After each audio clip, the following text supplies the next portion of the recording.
Hello everyone and welcome to infinity and beyond. और आज हम कवर करने जा रहे हैं जो हमने पिछली क्लास में जहाँ तक किया था उसके बाद से acids and base versus metals. पर इससे पहले एक बार हम देख लेते हैं कि स्ट्रॉन्ग एसिड्स और वीक एसिड्स क्या होते हैं। हमने पिछले क्लास में पढ़ा था मिनरल एसिड्स और ऑर्गेनिक एसिड्स के बारे में। तो मिनरल एसिड्स में हमने 3 एसिड्स डिस्कस किए थे जो बहुत मेन होते हैं, मतलब काफ़ी इंपॉर्टेंट होते हैं, यही लेबोरेटरीज वगैरह में मिलते हैं, H2SO4, HCl और HNO3। तो ये कहते हैं हमारे मिनरल एसिड्स थे और ये स्ट्रॉन्ग भी थे। मतलब ज़्यादातर मिनरल जो ये मोस्ट कॉमन मिनरल एसिड्स हैं और ये स्ट्रॉन्ग भी थे। पर ज़रूरी नहीं है कि हर मिनरल एसिड हो वो स्ट्रॉन्ग हो। तो एक एग्जांपल हमारा जो इसका एक्सेप्शन होता है जो कि मिनरल एसिड भी है और स्ट्रॉन्ग नहीं है, यानी कि जो वीक एसिड है। वीक एसिड वो एसिड्स होते हैं जिनका हम उतना फ़र्क नहीं पड़ता, हमारी स्किन को अगर कांटेक्ट में भी आए तो हमारी स्किन में उतना डैमेज नहीं होता। तो इसका एक एग्जांपल है मिनरल एसिड जो कि एक वीक एसिड हो। उसका एक एग्जांपल है कार्बोनिक एसिड, जो कि हम कोल्ड ड्रिंक्स वगैरह पीते हैं तो वो जो वाटर होता है जो जिसमें फिज निकलती है वो कार्बोनेटेड वाटर होता है। तो कार्बोनेट मतलब कि उसमें ये वाला एसिड डला हुआ होता है। तो वीक एसिड होता है इसलिए हम कंज्यूम कर सकते हैं। पर हर मिनरल एसिड ऐसा नहीं होता, जैसे कि मेन एग्जांपल तो हमारे हैं ये 3। तो यही अंतर होता है स्ट्रॉन्ग और वीक एसिड में। जो ज़्यादातर मिनरल एसिड होते हैं वो स्ट्रॉन्ग एसिड होता है, मतलब कि हम उन्हें कंज्यूम नहीं कर सकते किसी भी हालत में, कितने भी डाइल्यूट हो हमें मिनरल एसिड्स को बिल्कुल कंज्यूम नहीं करना चाहिए। स्ट्रॉन्ग मिनरल एसिड बस इसका एक्सेप्शन छोड़ के, इसको छोड़ के बाकी सब स्ट्रॉन्ग होते हैं। ये बेचारा स्ट्रॉन्ग नहीं होता, वीक होता है। इसे हम कंज्यूम कर सकते हैं और हम करते भी हैं कोका कोला वगैरह के फॉर्म में, कोक वगैरह के फॉर्म में। और जो ऑर्गेनिक एसिड्स होते हैं वो मेनली वीक एसिड्स होते हैं और उन्हें हम कंज्यूम कर सकते हैं क्योंकि वो प्लांट्स या फिर एनिमल्स से ही हम ऑब्टेन करते हैं। और फिर एक बात आती है कि अगर हमें डाइल्यूट करना है किसी किसी रिएक्शन के लिए, मतलब देखो क्या होता है, आप लेबोरेटरीज में जाओगे तो आपको एकदम कॉन्सेंट्रेटेड ये तो बिल्कुल नहीं दिया जाएगा, क्योंकि ये अगर कॉन्सेंट्रेट दे देंगे तो उससे एक्सीडेंट्स का खतरा बढ़ जाता है। तो वो आपको क्या करते हैं, डाइल्यूटेड एसिड देते हैं, डाइल्यूटेड एसिड्स, क्योंकि कॉन्सेंट्रेटेड एसिड से काफ़ी खतरनाक होते हैं। और क्योंकि इनका डाइल्यूट फॉर्म में काफ़ी खतरनाक होता है तो आप सोच सकते हैं कि जो कॉन्सेंट्रेट फॉर्म में है ये काफ़ी ज़्यादा ही खतरनाक होंगी। तो इनको डाइल्यूट, वो तो आपको डाइल्यूट करके दे देंगे, पर डाइल्यूट होता कैसा है। डाइल्यूट करने के लिए डाइल्यूट फॉर्म होती क्या है, जिसमें कि जो वाटर है वो काफ़ी किसी एसिड या बेस में अगर हम वाटर मिला देंगे तो हम बोलेंगे कि वो डाइल्यूट हो गया, क्योंकि उसकी ओरिजिनल कंसेंट्रेशन जो थी उससे अब कंसेंट्रेशन कम हो गई है।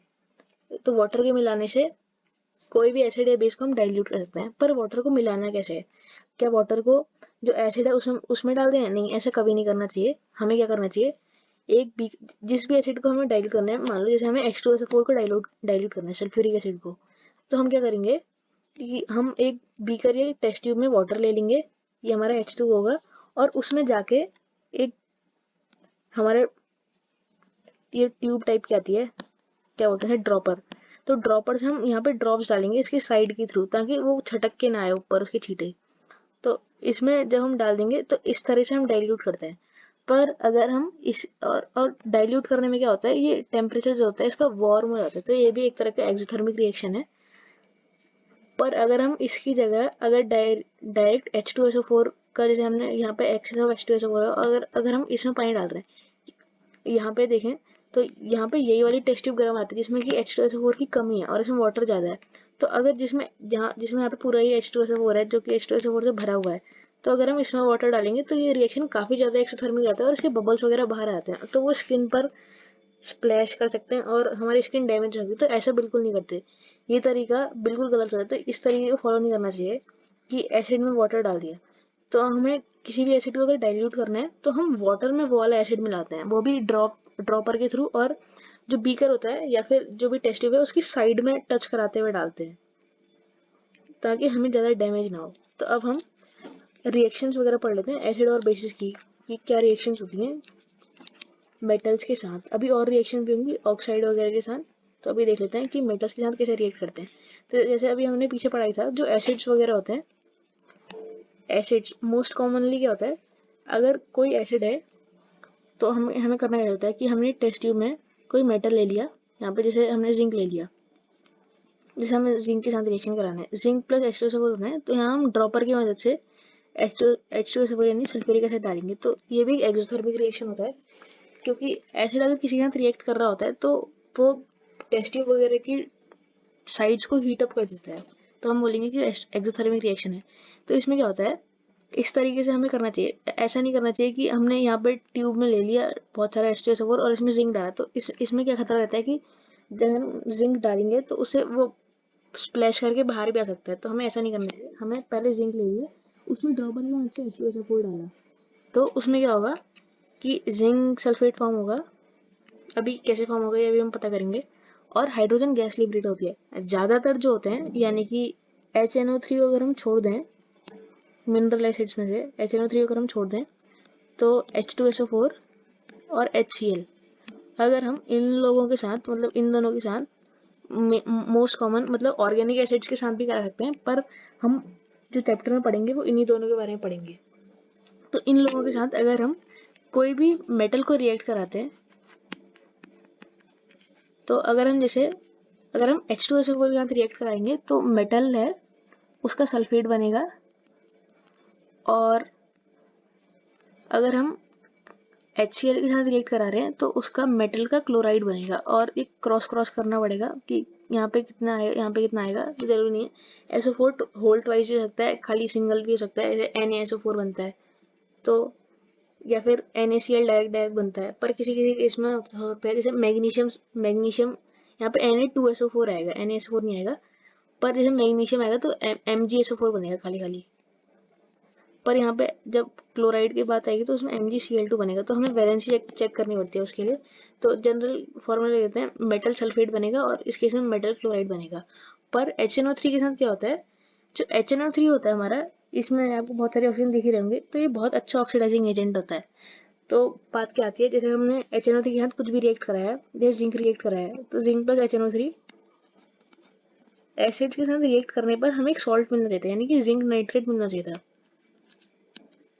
और हाइड्रोजन गैस लिबरेट होनी चाहिए थी। पर ऐसा होता नहीं है। ये बहुत अच्छा ऑक्सीडाइजिंग एजेंट होता है, ये तो बहुत बेकार, मतलब उतने अच्छे नहीं होते हैं ऑक्सीडाइजिंग एजेंट्स ये भी, पर इसके कंपैरिजन में HNO3 के नाइट्रिक एसिड के कंपैरिजन में काफ़ी वीक होते हैं ये लोग। तो नाइट्रिक एसिड क्या करता है, ये जो हाइड्रोजन गैस लिबरेट हुई होती है इसे भी ऑक्सीडाइज कर देता है। तो इसमें जब ऑक्सीजन का एडिशन होता है तो ये वाटर के फॉर्म में जो वाटर वेपर्स होते हैं, हाइड्रोजन गैस की जगह वाटर वेपर्स रिलीज होते हैं ऊपर। तो हम हर एसिड के साथ नहीं कह सकते। HNO3 इसमें एक एक्सेप्शन होता है, बाकी एसिड के साथ सॉल्ट फॉर्म होता है, और सॉल्ट तो हमेशा ही फॉर्म होगा। अगर कोई मेटल है वो एसिड के साथ रिएक्ट कर रहा है तो सॉल्ट तो हमेशा ही फॉर्म होना है। पर हाइड्रोजन गैस लिबरेट हो भी सकती है, नहीं भी हो सकती है। तो हमने एग्जांपल देखा, HNO3 के केस में हाइड्रोजन गैस लिबरेट नहीं हो रही थी क्योंकि ये बहुत अच्छा ऑक्सीडाइजिंग एजेंट है, और ये जो हाइड्रोजन गैस लिबरेट हो रही थी उसको भी इसने पानी में कन्वर्ट कर दिया, और हाइड्रोजन गैस लिबरेट होने की जगह वाटर वेपर्स लिबरेट हुए। तो हम चेक भी कर सकते हैं, जैसे हमने पिछले चैप्टर में पढ़ा था कि हाइड्रोजन गैस अगर लिबरेट हो रही है तो अगर हम मैच स्टिक को जला के लाएंगे उसके सामने टेस्ट ट्यूब, अगर हम जैसे टेस्ट ट्यूब में रिएक्शन कर रहे हैं, तो अगर हम एक मैच स्टिक को जला के लाएंगे तो मैच स्टिक एकदम से बुझ जाती है और पॉप की आवाज आती है, और मैच स्टिक की फ्लेम गायब हो जाती है। तो ऐसे में हमें पता चल जाता है कि हाइड्रोजन गैस लिबरेट हुई है। तो ये टेस्ट होता है हाइड्रोजन गैस के लिए। अब हम नेक्स्ट चीज पढ़ते हैं। तो जैसे अभी हमने पढ़ लिया एसिड और मेटल के साथ जब हम रिएक्ट करेंगे तो सॉल्ट तो फॉर्म हो गई। HNO3 के केस में भी सॉल्ट फॉर्म हो रहा था, बस हाइड्रोजन गैस जरूरी नहीं कि लिबरेट हो। अब ये बेस का रिएक्शन है, ये NaOH हमारा बेस होता है, और जैसे हमने अभी एसिड के साथ रिएक्ट करा है, अब हम जिंक को ही बेस के साथ रिएक्ट करा रहे हैं। तो यहाँ पे है, ये भी एक सॉल्ट ही है, यहाँ पे सॉल्ट था, ये सिंपल सॉल्ट था। ये सॉल्ट दिखने में थोड़ा कॉम्प्लेक्स है, इसका नाम होता है सोडियम जिंकेट।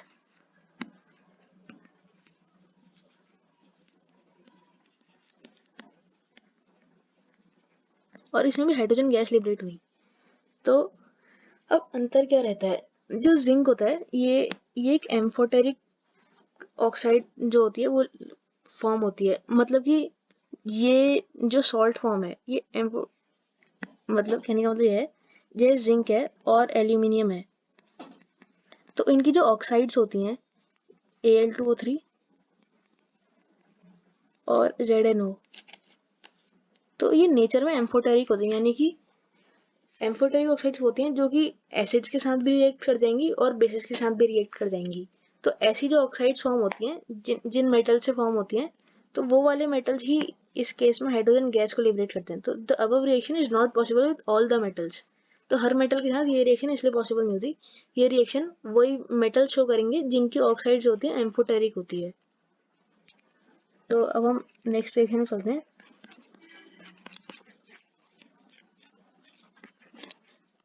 जो मेटल है, अब हम हाइड्रोजन कार्बोनेट्स के बारे में पढ़ेंगे और सिंपल कार्बोनेट्स के बारे में पढ़ेंगे। तो जैसे एग्जांपल देते हैं, जैसे metal hydrogen carbonate. Hydrogen carbonate में क्या होगा, एक हाइड्रोजन का एटम प्रेजेंट होगा, जैसे NaHCO3 है, तो ये इसे हम सोडियम बाइकार्बोनेट भी बोलते हैं और सोडियम हाइड्रोजन कार्बोनेट भी बोलते हैं, क्योंकि इसमें हाइड्रोजन प्रेजेंट है यहाँ पे।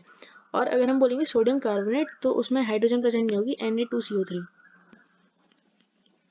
तो हमारा एग्जाम्पल है, अगर हम किसी मतलब देखो, जैसे कार्बोनेट है, कार्बोनेट तो दोनों में आ रहा है ना, तो अगर कार्बोनेट का हम रिएक्शन कराएंगे एसिड के साथ तो उसमें सॉल्ट फॉर्म होगा। सॉल्ट हमेशा फॉर्म होगा, मतलब जैसे कोई भी मेटल अगर कहीं भी जैसे प्रेजेंट है, अगर एसिड से रिएक्ट करेंगे तो सॉल्ट तो फॉर्म होना है, तो मेटल का सॉल्ट फॉर्म होगा। ये भी मेटल का ही सॉल्ट था जो अभी तक फॉर्म हो रहा था। और वाटर और कार्बन डाइऑक्साइड, कार्बन डाइऑक्साइड कहाँ से फॉर्म होती है, ये जो कार्बोनेट का है यहीं से कार्बन डाइऑक्साइड लिबरेट होती है। तो एग्जांपल देख लेते हैं, जैसे मेटल हाइड्रोजन कार्बोनेट है, उसको हम एसिड के साथ रिएक्शन करें तो इसे एसिड देख लेते हैं, इसी का H2SO4 मतलब मेजॉरिटी जो रिएक्शंस होते हैं हम इसी के साथ देख रहे हैं HCl की जगह। तो अब हमें सॉल्ट फॉर्म करना है, तो सॉल्ट किसका फॉर्म होगा, तो जो एसिड का जो इधर वाला रेडिकल होगा और जहाँ पे मेटल का सॉल्ट होना है, यानी कि एसिड वाला एनायन ले लेंगे और इधर से कैटायन आएगा मेटल वाला, तो यहाँ पे फॉर्म होगा NaSO4। पर SO4 2 नेगेटिव होता है और Na खाली एक पॉजिटिव होता है, तो यहाँ पे एक Na का 2 भी आएगा बैलेंस करने के लिए ओवरऑल चार्ज को। और हमने देखा है वाटर और कार्बन डाइऑक्साइड फॉर्म हो रही है, तो वाटर तो H2 होता है और कार्बन डाइऑक्साइड CO2, तो इधर से कार्बन डाइऑक्साइड लिबरेट हो जाती है। और ऐसे ही इस केस में देखेंगे Na2CO3 यानी कि मेटल कार्बोनेट वाले केस में, ये वाला अभी हाइड्रोजन कार्बोनेट वाला केस था।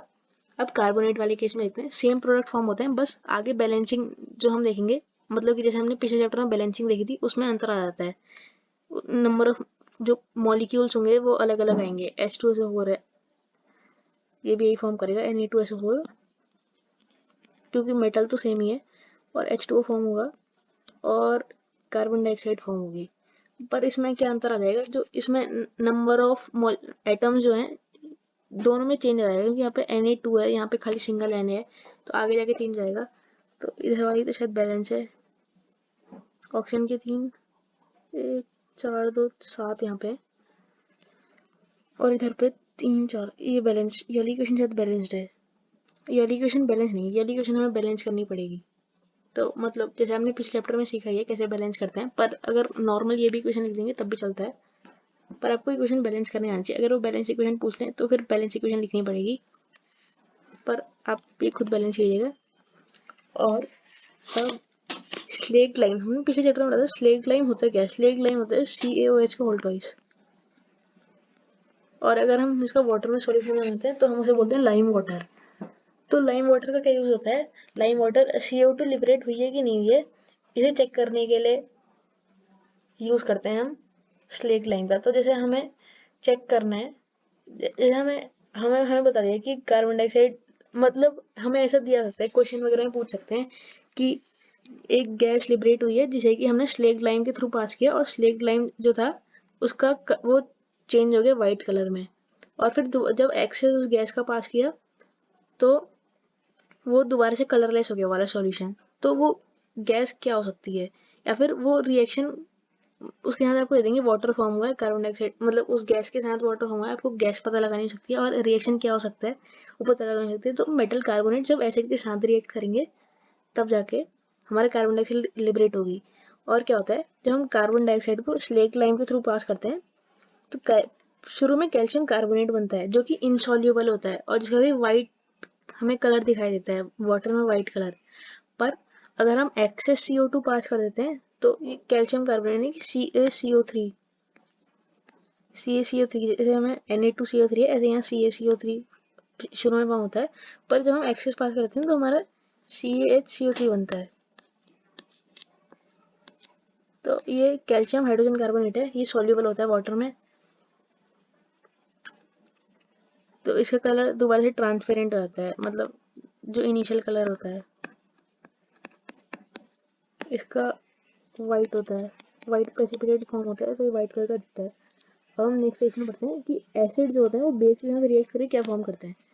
तो जो ये रिएक्शन होता है, एसिड किसी भी बेस के साथ, कोई भी एसिड अगर किसी भी बेस के साथ रिएक्ट कर रहा है तो उसका हम एक स्पेशल नाम होता है उस रिएक्शन का, उस रिएक्शन को बोलते हैं न्यूट्रलाइजेशन रिएक्शन। न्यूट्रलाइजेशन क्यों बोलते हैं, क्योंकि एसिड और बेस को ना मतलब ऑपोजिट प्रॉपर्टी टाइप के दिखाते हैं। जैसे एक जो होता है वो ब्लू लिटमस को रेड कर देता है एसिड, और जो बेस होता है वो रेड लिटमस को ब्लू कर देता है। तो मतलब एक तरह से ऑपोजिट सोच सकते हैं इन लोगों को।